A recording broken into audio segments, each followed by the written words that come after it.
1987년 7월 9일 민주주의를 외치다 숨진 한 청년을 애도하기 위해 100만의 인파가 모였다.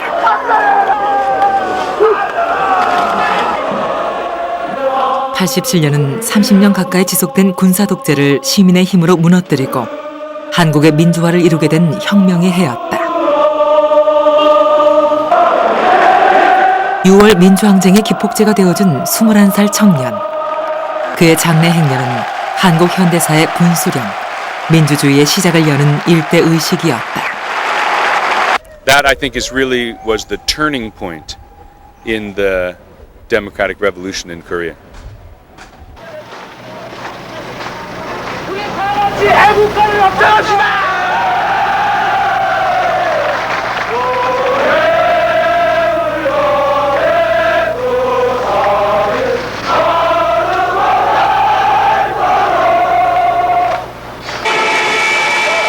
서울 거리에 일제히 울리던 경적 소리와 한 목소리로 불렀던 애국가는 30년 군사 독재에 신음하던 일반 시민들의 한거였다.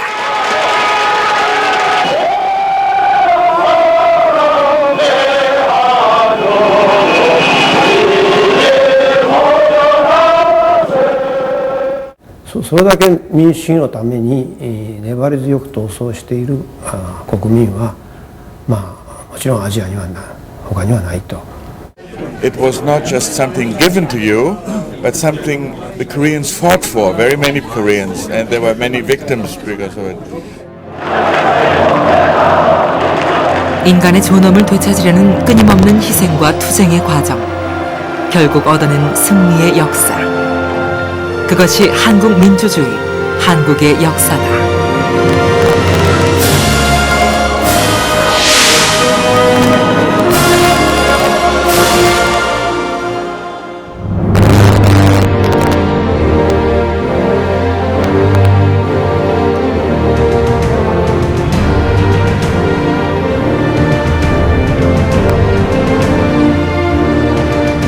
이 차 세계대전 종식으로 한국은 35년의 일제강점에서 벗어날 수 있었다.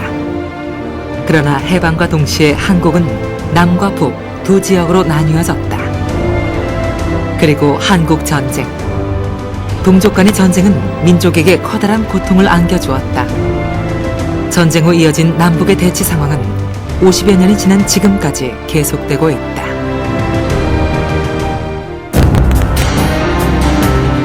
인류 역사상 가장 거대한 전쟁으로 기록되는 2차 세계대전. 1945년 6년여에 걸친 세계전쟁의 시대는 막을 내렸다.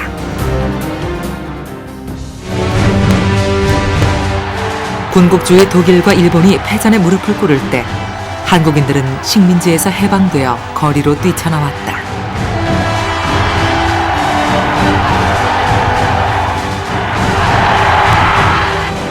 자유와 평등, 해방 세상이 눈앞에 다가오는 듯 했지만 모든 것이 희망적인 것은 아니었다. 가장 큰 어려움은 한국인이 스스로 새로운 민족 국가를 세우는 문제였다. 해방 직후 한국인들은 좌우익이 함께한 건국준비위원회를 조직해 건국을 준비했다. 그러나 미군의 좌익 배제와 좌우익 내부의 대립 격화로 자주적인 건국은 좌절된다.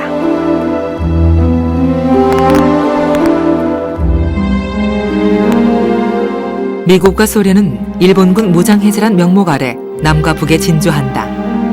양국 간의 의견 차이로 하나의 정부 수립은 실패한다.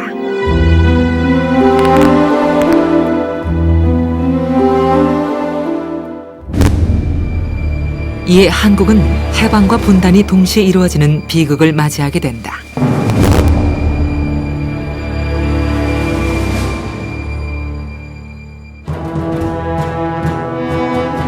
통일된 민족국가의 꿈이 좌절된 채 1948년 5월 10일 유엔 결의에 따라 남한에서는 역사상 최초의 보통선거가 치러졌다. 이어 8월 15일 남한의 단독정부가 들어서고 북한 또한 독자적인 조선민주주의 인민공화국을 수립한다.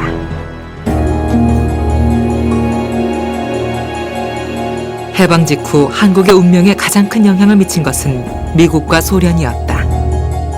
미국과 소련은 남북에서 각각 자신들의 정치적 반대 세력을 탄압한다.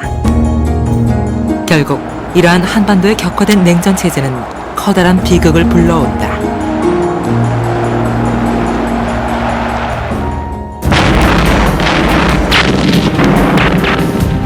전쟁은 미처 아물지 못한 분단의 상처에 더해진 또 하나의 고통이었다. 한국 전쟁은 같은 민족끼리 총뿌리를 겨눈 내전인 동시에 미소 냉전 이데올로기 충돌의 연장선이기도 했다. 3년여에 걸친 전쟁은 남과 북 전체 인구의 25%, 약 450만 명의 사상자를 남긴다. 또한 인구 절반에 가까운 1,000만여 명의 이산가족을 만들고 정전에 들어간다. 전쟁은 남과 북을 극단적인 정치체제로 굳히는 계기가 됐고 마지막까지 남은 세계 유일의 분단 국가란 결과를 낳았다.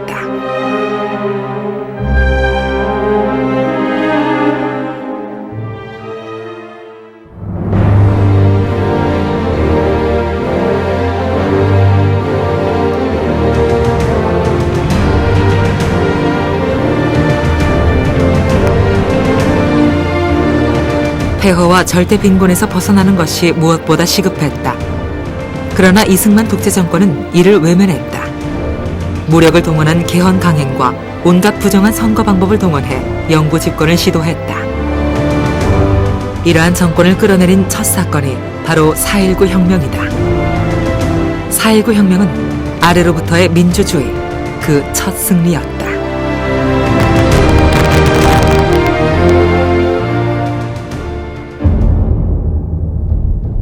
대통령 이승만은 전쟁 중에 몰래 부산으로 피신한다.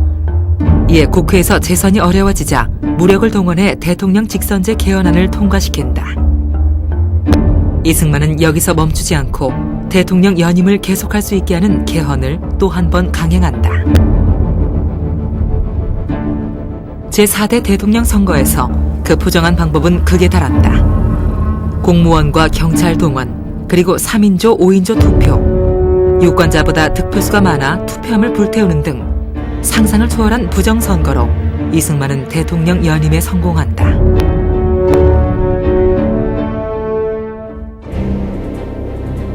더 이상 참을 수 없었던 한국인들은 민주화운동 역사에서 영원히 잊을 수 없는 첫 번째 기록을 만든다. 마산에서 최루탄에 맞아 사망한 고등학생의 시신이 발견되면서 시민들의 분노는 폭발했다. 학생과 시민들은 거리로 쏟아져 나와 부정선거 무효와 이승만 퇴진을 요구했다. 집권당은 정치 깡패를 동원, 시위대를 폭행했고 시민들의 분노는 더욱 거세졌다.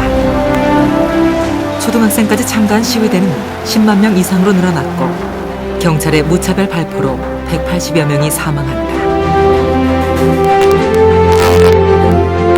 한 달여에 걸친 시위로 12년 독재 정권은 무릎을 꿇었다. 새로운 민주시대를 염원하는 환호가 전국에 울려 퍼졌다. 독재 정권을 끌어내린 첫 승리가 이루어진 것이다. 역사적으로는 당시 모든 국민들이 민주주의라는 건 이런 것이다. 그리고 그 민주주의를 만드는데 나도 참여를 했고 일조를 했다. 그러니까 한국 사회의 민주주의는 바로 다른 사람의 민주주의가 아니고 우리 국민들, 나의 것이다 하는 자각을 4.19 항쟁을 통해서 했다고 할 수가 있는 거죠. 4.19 혁명은 준비된 혁명이 아니었다. 순수한 학생운동으로 시작되어 시민혁명으로 발전한 것이었다. 4.19 혁명을 통해 한국인들은 국민이 주인이 되는 민주정치의 실체와 그 진로를 발견했다. 이 혁명의 주체가 되었던 학생들의 순수함과 자기희생은 이후 한국 민주화운동의 특징으로 자리매김한다.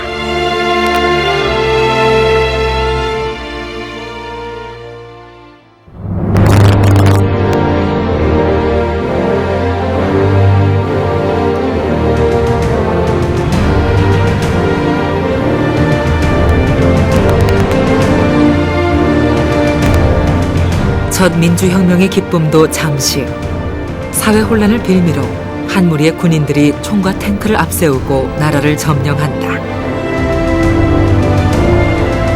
이후 한국 사회는 18년 동안 근대화와 반공으로 무장한 박정희 군사정권의 철권 정치 아래 놓이고 길고 추운 겨울 공화국의 시대로 들어간다.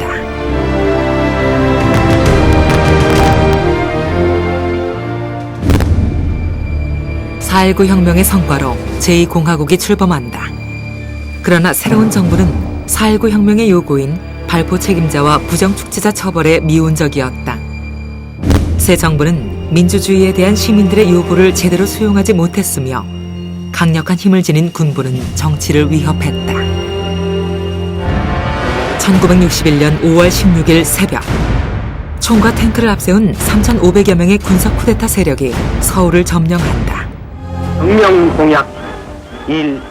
반공을 국시의 제1위로 삼고 지금까지 형식적이고 구호에만 그친 반공 태세를 재정비 강화한다. 쿠데타 세력은 대한민국 전역에 비상계엄령을 선포하고 입법, 행정, 사법권을 갖는 국가재건 최고회의를 설치한다. 그 중심에 육군소장 박정희가 있었다. 1960년대 초 한국은 미국의 원조 물자에 생계를 유지해야 했던 가장 가난한 나라 중의 하나였다. 일제강점기, 해방 후 전쟁기를 거쳐 절대 빈곤에 허덕이던 국민들은 경제 자립, 경제 발전을 강력히 갈망했다.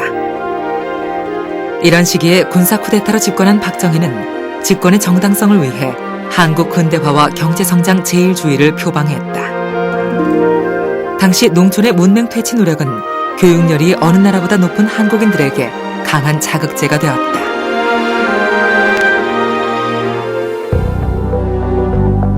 박정희 정권은 경제개발에 필요한 자금을 얻고자 대다수 국민들의 반대에도 불구하고 한일협정을 서둘러 감행한다. 협상의 내용은 한반도 강점에 대한 일본의 구체적인 사과와 책임을 요구하지 않은 채 피해자에 대한 배상을 무상공여와 차관으로 대신하는 굴욕적인 것이었다. 시민들은 이에 분노하고 군사정권 타도를 위한 시위를 벌인다.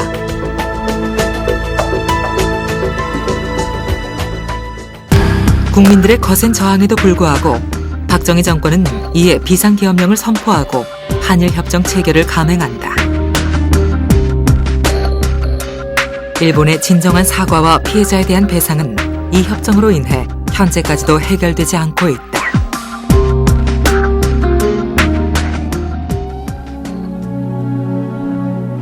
박정희 정권은 의욕적으로 경제개발 계획을 추진한다. 국민들은 우리도 한번 잘 살아보세란 구호를 외치며 산업 현장으로 나갔다. 그러나 정부의 전폭적인 지원을 받은 재벌 위주의 경제 성장은 지역과 산업 간의 불균형을 초래했고 농민을 도시 빈민으로 전락시켜 저임금 노동자를 양산했다. 그럼에도 국민들은 경제 성장을 위해 밤낮으로 일했다. 이들의 노력으로 한국은 단기간에 산업화 도시화의 고도 성장이란 기적을 만든다.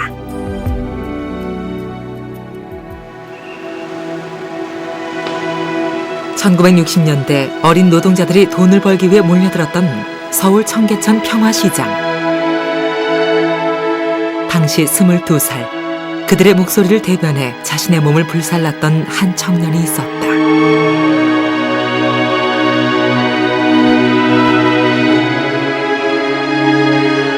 당시 서울의 평화시장은 봉제 공장에 몰려 있었다. 12살에서 17살의 어린 소녀들은 하루 14시간씩 일하면서 커피 한 잔 값인 50원을 받았다. 전태일은 인간 이하의 가혹한 노동 조건에 절망하고 노동자의 권리를 찾기 위한 외로운 싸움을 전개했다.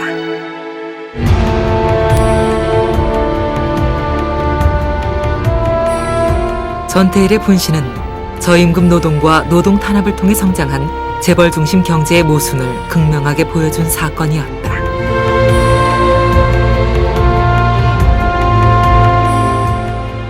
내가 하나 죽으면은 요 바늘구역 막 조금 캄캄한 데서 바늘구역 막끔 햇빛이 비치면은 그걸 보고 노동자들하고 학생들하고 같이 죽기 싸우고 잡혀가고 하면은 그 구멍이 조금씩 넓어진다 그랬어.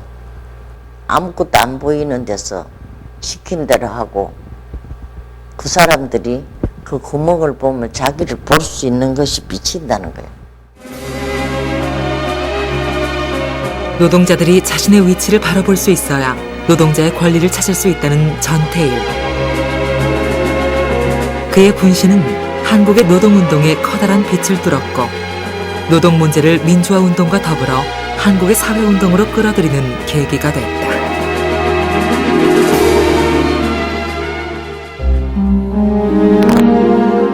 사회적으로는 박정희의 집권 연장을 규탄하는 시위로 전국이 들끓었다. 대통령을 3번 연임할 수 있게 하는 개헌안을 박정희가 변칙 통과시켰기 때문이다. 삼선 개헌과 부정부패에 반발한 국민들의 거센 저항은 박정희 정권에게 커다란 위협으로 작용했다. 박정희 씨는 나를 대통령으로 한 번 더 뽑아주십시오 하는 이런 정치 연설은 오늘 이 기회가 마지막 연설이 될 것이라는 것을 확실히 말씀드립니다. 결국 박정희는 마지막이라는 그의 호소와 부정선거를 통해 제7대 대통령으로 당선된다.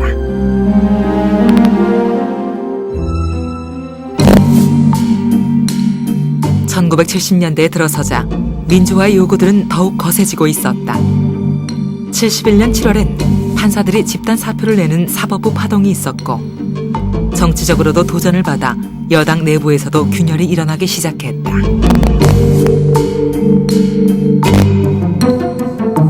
정권 존립의 위험을 느낀 박정희는 무장군인을 대학교에 배치시키고 반정부 세력인 대학생을 강제로 군대에 보내는 등 더욱 강력한 사회통제 수단을 강구하게 된다.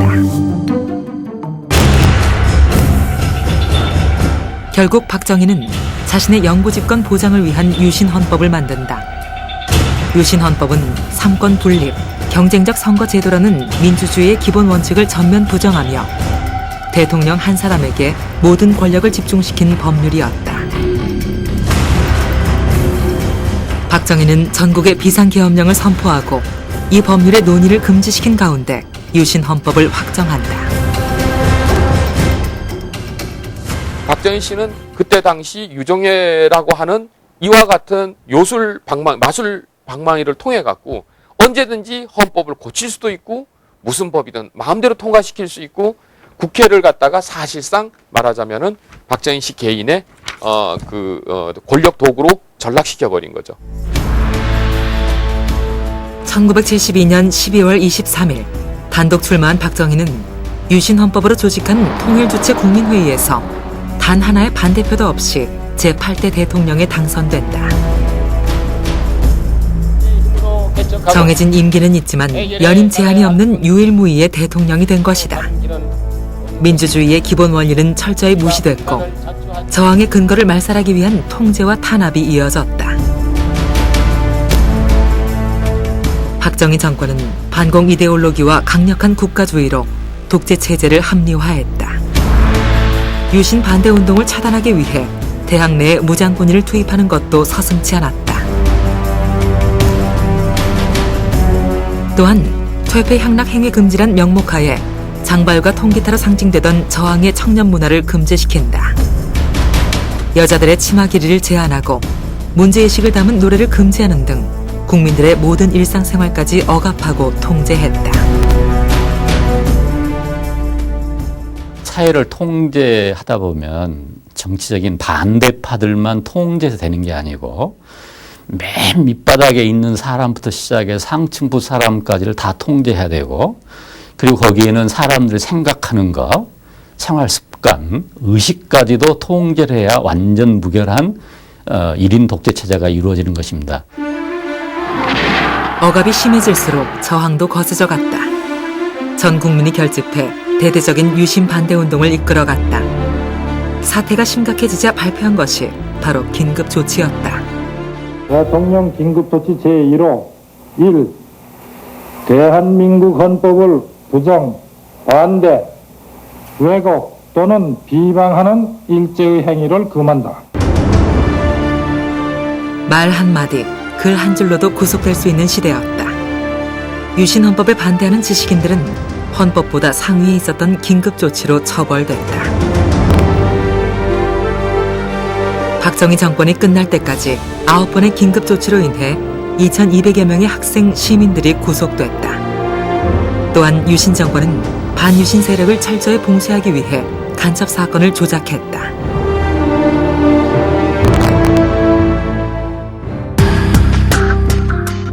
언론 또한 정부에 대한 어떠한 비판도 할 수 없었다.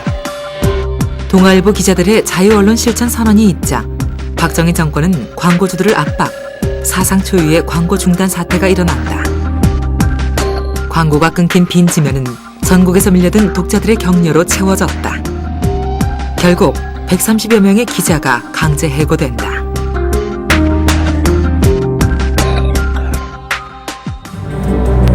박정희 정권의 이러한 포갑적 행태는 양심수라는 이름을 만들어냈다. 숨조차 편히 쉬기 힘든 유신체제 아래서 학생과 지식인들이 앞장설 수밖에 없었고 해외에서도 구명운동이 벌어졌다. 외부의 지원을 받을 수 있었던 기독교 등 종교계의 참여는 이 시대 운동의 특징이었다.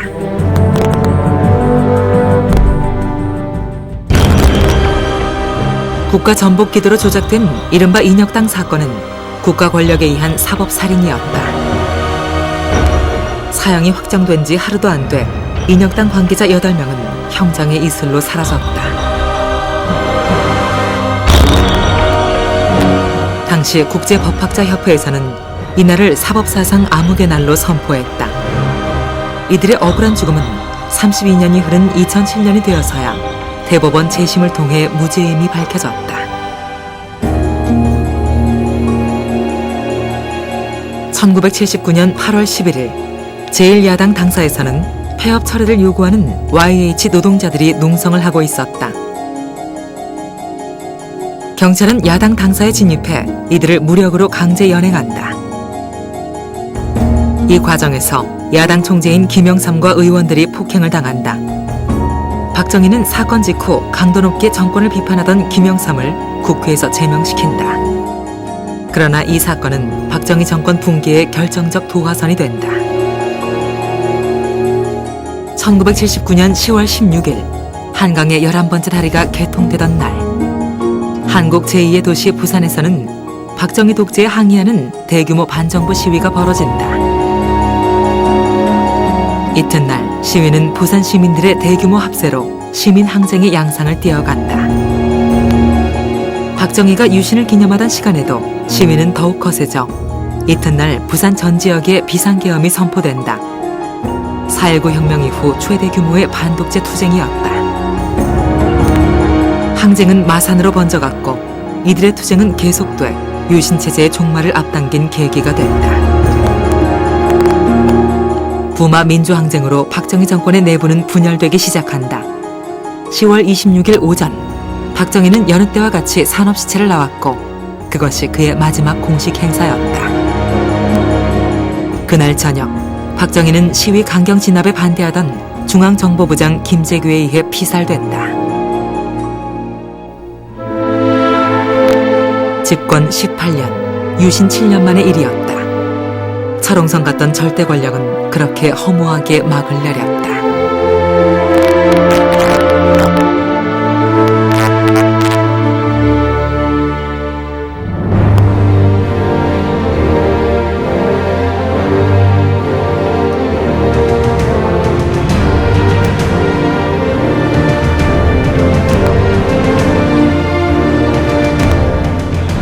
박정희 군사정권이 사라진 뒤 열렸던 민주주의의 희망도 잠시 또다시 군인들이 한국 사회를 점령한다. 그들은 민주화의 열기를 꺾고 군사 독재 체제를 유지하기 위해 광주 시민들을 무차별 학살한다. 군사정권의 포갑 속에 5.18 민중항쟁의 희생정신을 이어받은 시민들의 반독재 투쟁은 계속됐다. 18년 군사정권이 사라진 후 학교 내에 경찰들이 철수하고 민주인사들이 석방되는 등 시민들은 드디어 민주주의로 갈 수 있을 것이란 희망이 넘쳤다. 이른바 서울의 봄이었다. 그러나 서울은 다시 군인들로 점령당한다. 이들은 불법적인 군대 내 정치 조직이었던 하나회 소속 군인들이었다. 지휘관은 보안사령관 전두환이었다.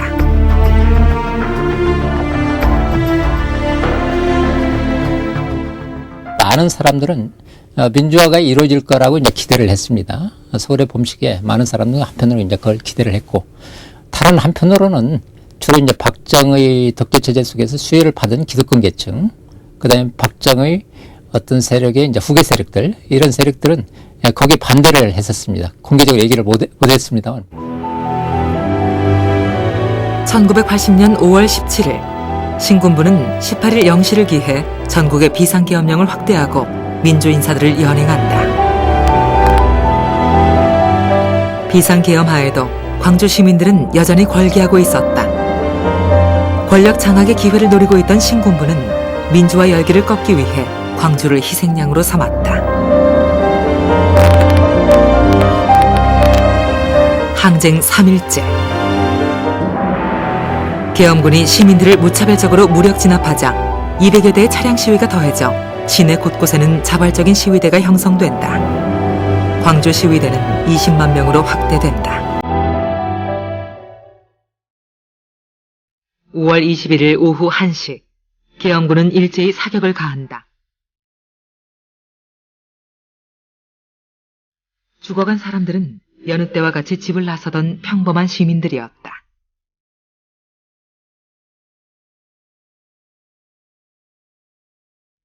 공수부대의 만행에 분노한 시민들이 대거 가담하면서 시위는 민중봉기 차원으로 발전했다.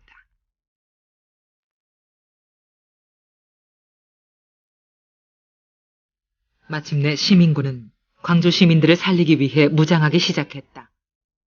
며칠 전까지만 해도 생업에 여념이 없던 시민들이 자기 나라 군대에 맞서 총을 든 것이다.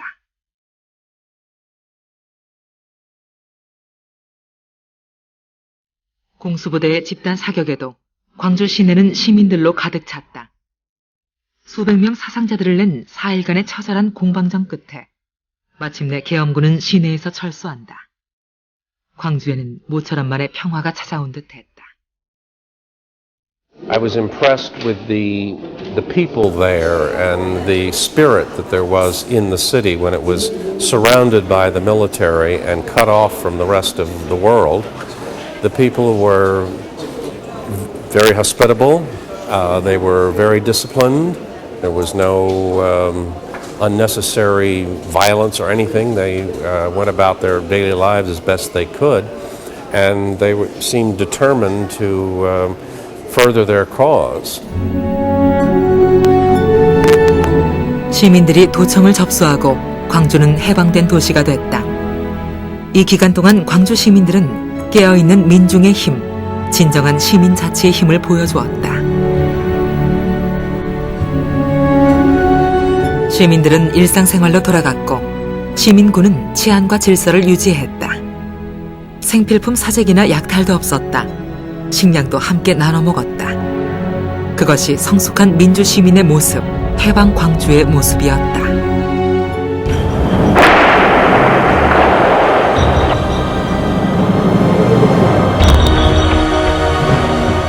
5월 27일 새벽, 다시 투입된 계엄군의 도청 장악을 끝으로 10일간의 항쟁은 끝나게 된다.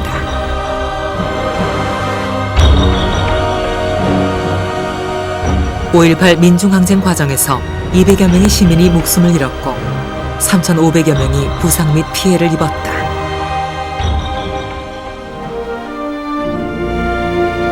민주화 이후 희생자들에 대한 보상과 명예회복이 이루어졌고 또한 청문회를 통해 진상규명의 노력을 기울였다.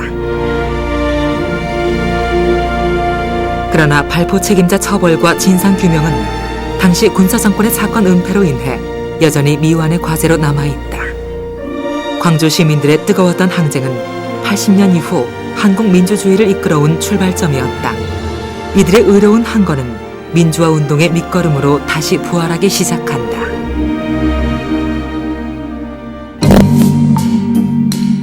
5.18 민중항쟁을 피로 진압한 신군부는 국가보위 비상대책위원회를 설치한다. 이들은 정권의 정당화를 위해 소위 사회 정화 작업을 시작한다. 인간 개조라는 명목으로 범법자 및 반정부 세력 4만여 명을 강제로 끌고 가 군사훈련 및 가혹행위로 인권을 잔인하게 유린한다.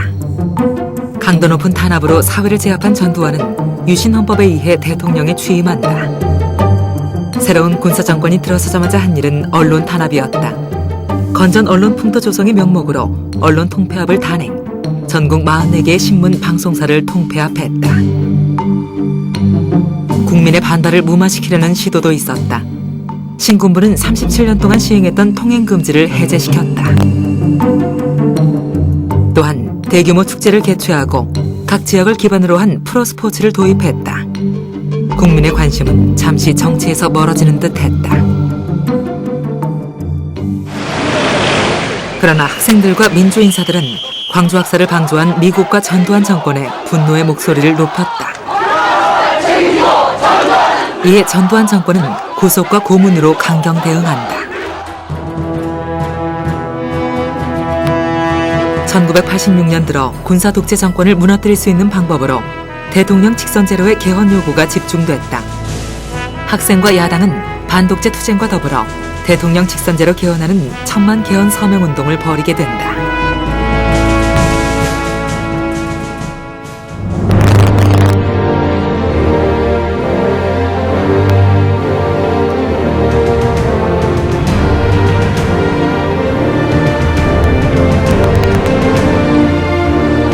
(1987년 1월) 한 대학생이 고문에 의해 목숨을 잃는다. 시민들은 고문 정권을 규탄하고 개헌을 요구한다.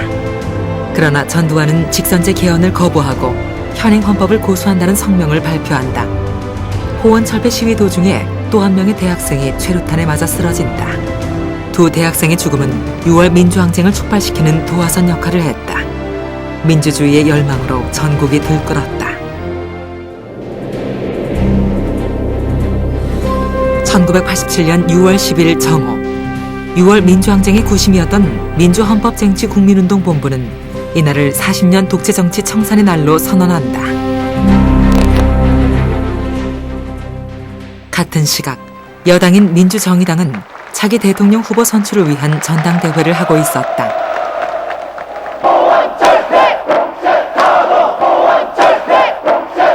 민주정의당 차기 대통령 후보로 노태우 후보가 선출되었음을 선포합니다. 새 대통령 후보는 전두환과 함께 쿠데타를 일으킨 노태우. 여당의 전당대회는 광주를 피로 물들였던 두 주역의 권력 승계식이었다.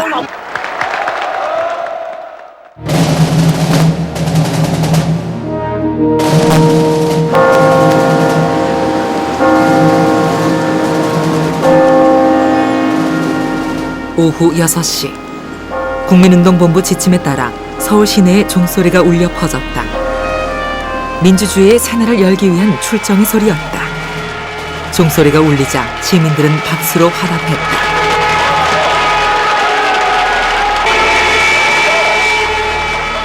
차량들은 일제히 경적을 울렸다.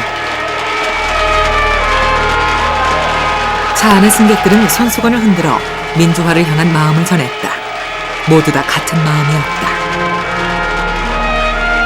그날 오후 시위대는 경찰과 밀고 밀리는 공방전 끝에 명동 성당으로 들어가게 된다. 750여 명의 5박 6일간의 고립된 시위는 그렇게 시작됐다. 외로운 싸움이 아니었죠. 여기서는 뭐 점심때마다 이렇게 막 다 지지를 확인받고 그러니까 이제 우리는 어떻게든지 끝까지 여기 사수해가지고 전두환이 대통령 자리에 물러나게 만들겠다. 이제 이제 학생으로서 그때 생각인데 사실 그렇게까지는 되기는 어려운 상황이었겠지만 전두환 물러날 거다 어쨌든지 뭐 그런 생각을 했고. 빠져나갈 수 있는 모든 통로는 차단됐고 경찰과의 충돌로 부상자가 속출했다. 사방으로 경찰에 포위되어 있는 농성대 이야기가 알려지면서 시민들의 성금이 이어졌다.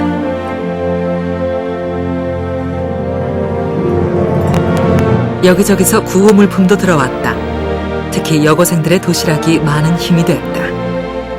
처음에는 이제 많은 양이 아니었는데 이제 우리 이제 농성하던 시민 학생들이 그걸 먹고 깨끗이 씻어서 또 이제 답장을 써서 다시 이 자리에 갖다 놨는데 그 다음날 보니까 도시락이 이만큼 왔어요. 학생들이 모두 다 모은 거죠, 같이들. 그 쪽지 하나씩 다 써서 그 생각하면 지금도 눈물이 나는데. 6일간의 명동성당 시위는 이후 보름 이상의 항쟁을 이어주는 징검다리가 됐다. 점심시간, 명동 주변 화이트칼라 노동자들이 농성당과 마주하며 같이 구호를 외쳤다. 침묵하던 다수가 정치적 입장을 확연히 드러내는 순간이었다. 전두환 정권에 대한 반대하는 마음은 다 있었죠. 학생들이 호원철폐 독재 타도하는데 무서워서 그 동참을 못한 거지. 호원철폐 독재 타도 그거는 뭐 다 마음속으로 외치고 있었는데 직접 이제 체류탄을 맞으니까 그 소리가 그냥 누구 입에서 튀어나오면 다 따라 나오는 입장이에요. 6월은 평범한 사람들에게 새로운 희망을 가르쳐 주었다. 넥타이 부대를 불리는 이들은 이후 6월 항쟁을 이끄는 중심 세력의 하나로 떠오른다.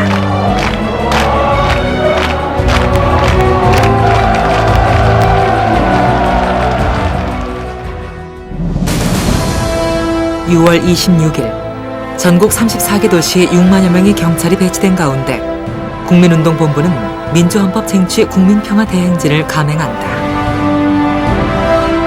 맨 앞에는 학생들이 섰지만 참여자의 대부분은 시민들이었다. 노동자, 농민에서 학생, 평범한 시민에 이르기까지 모두 민주화의 열망으로 가득 찼다.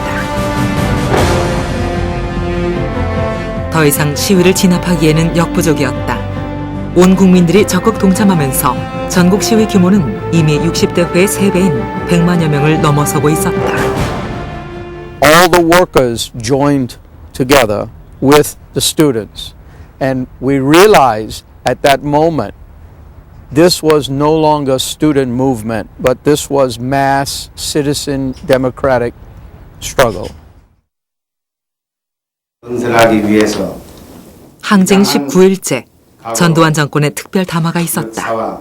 국민 앞에 서게 되었습니다. 여야 합의하에 조속히 대통령 직선제 개헌을 하고 16년 만에 부활한 대통령 직선제.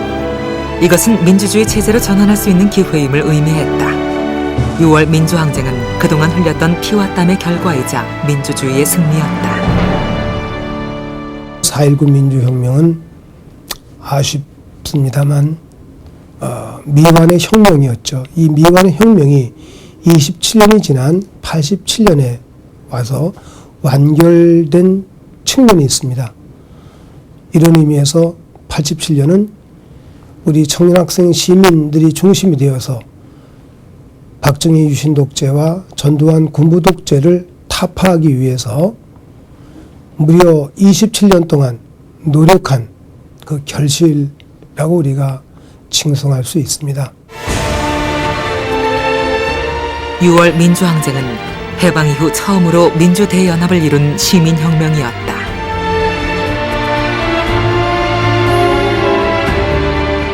(4.19) 혁명에서 (5.18) 민중항쟁, 그리고 6월 민주항쟁으로 이어지는 역사의 이정표가 되었던 젊은 죽음들.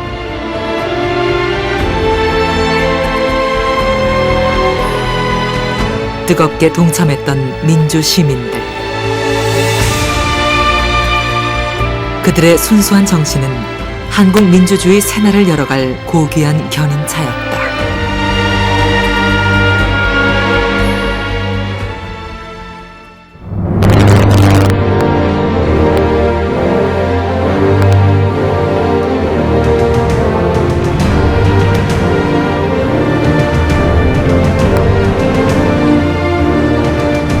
(6월) 민주항쟁의 승리는 완성되지 못했다. 대통령 직선제 쟁취로 군사정권 청산의 기회를 얻었지만 국민의 열망은 실현되지 못했다. 그러나 민주화를 향한 전진은 이미 거스를 수 없는 대세가 되어 있었다.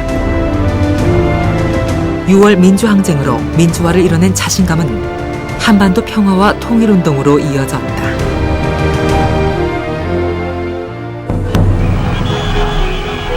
(87년) 민주항쟁은 정치적 민주화를 넘어 노동자와 농민 등 기층 민중이 역사의 전면에 나서는 계기가 됐다.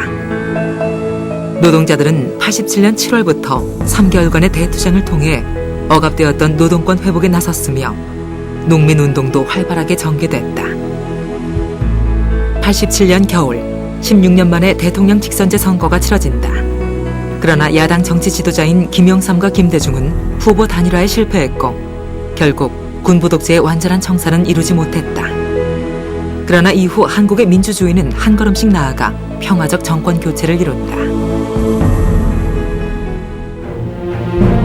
6월 민주항쟁으로 민주화를 이룬 한국인들의 염원은 바로 통일로 모아졌다. 1989년 3월과 6월에 민주화운동의 지도자 문익환 목사와 대학생 임수경은 40여 년 동안 갈 수 없었던 나라 북한을 차례로 방문한다. 이들의 용기 있는 행동으로 남과 북은 남이 아닌 한 민족이요 한 형제란 사실을 새삼 깨닫게 된다.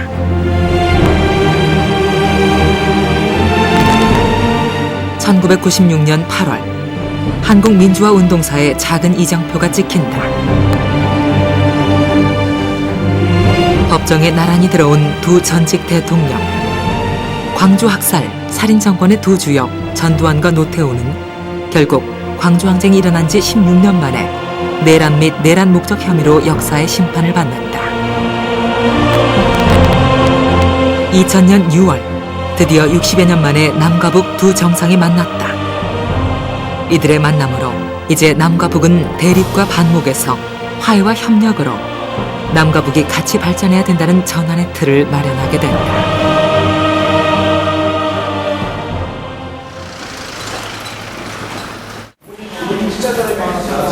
그동안 한국인이 일궈낸 민주화와 산업화는 성공적인 모델의 하나로 평가받고 있다.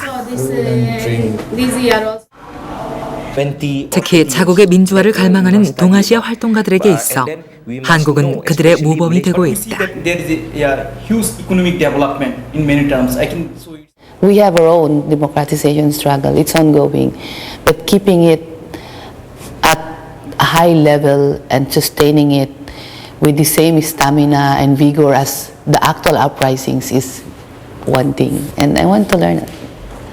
I think Korean society has a long-term struggle for democracy. It's not just one day or 1 month, but they have a long time, so many years, because people have a strong spirit.